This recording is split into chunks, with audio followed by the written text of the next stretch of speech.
एक कोई माता थी, तो उस माता ने अपने घर में क्या किया, अपने उनका एक बालक था, उस बालक के लिए महाराज खूब अच्छी उसको सुख सुविधाएं प्रदान की। अपने बेटे के लिए कोई कमी नहीं चाहता सरकार। खूब उसे विदेश में पढ़ा करके आ गए, अच्छे जगह से पढ़ा करके भी आ गए। बच्चा धीरे धीरे उनका जब बड़ा हुआ, विवाह के योग्य भी हो गया, पढ़ाई भी कंप्लीट हो गई, अच्छा खासा धन कमाने लगा। लेकिन क्या हुआ, अब माँ के मन में आए भाई कि अब मेरी अवस्था चौथी अवस्था है, क्यों ना मैं अपने बेटे के लिए कहीं अब अच्छी सी बहू देख लूं, कहीं अपने जीते जी बेटे की शादी करवा दूं।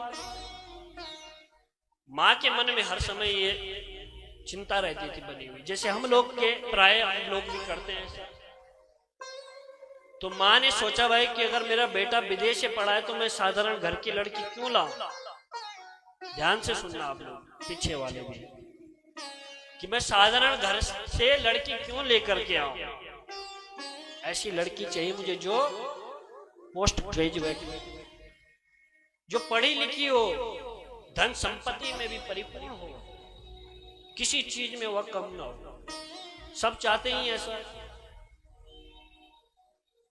मैडम चाहिए हमको, अच्छी पढ़ी लिखी बहू चाहिए घर में।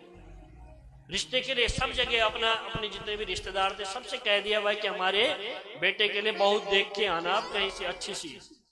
सब लोगों ने पता किया, तो एक बड़ी मुश्किल से अगर रिश्ता उसने मिला उसको।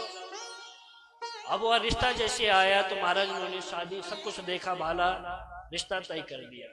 बोला ठीक है, हमारी समझ में बहू आ गई, इसको लेकर के चलो। शादी हुई, सब कुछ हुआ। अब क्या होना था, दूसरा दिन है, नई नई बहू जब घर में आती है तो सब स्वागत सत्कार करते हैं। सासू माँ भी खूब स्वागत सत्कार कर रही थी। दूसरा दिन हुआ, खूब स्वागत सत्कार हो रहे हैं।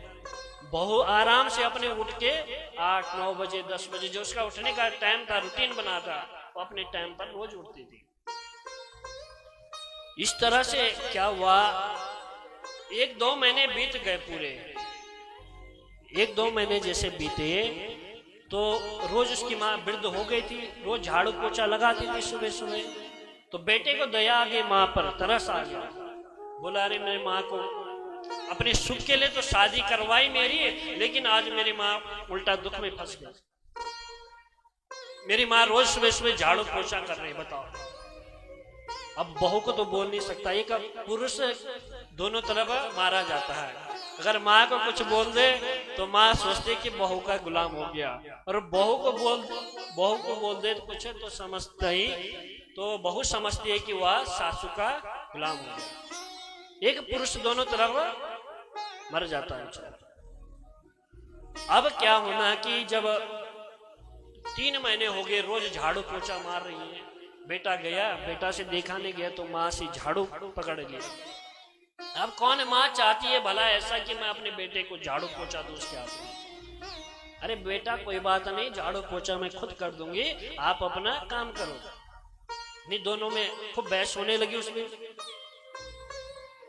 अंत में परिणाम क्या हुआ कि जो बहू थी वो सो रखी थी, जैसे उसकी नींद डिस्टर्ब हुई, वो तो मैडम थी, नींद जैसे उसकी डिस्टर्ब हुई तो दौड़ करके बाहर आई, अपने सासू से झाड़ू निकाला और सीधे अपने पति के हाथ में रख दिया।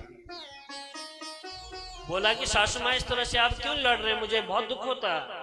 अरे आप ऐसा करो, आप बारी लगा दो, हफ्ते में 3 दिन आप झाड़ू पोछा करना और हफ्ते में 3 दिन झाड़ू पोछा आप करना, बात खत्म।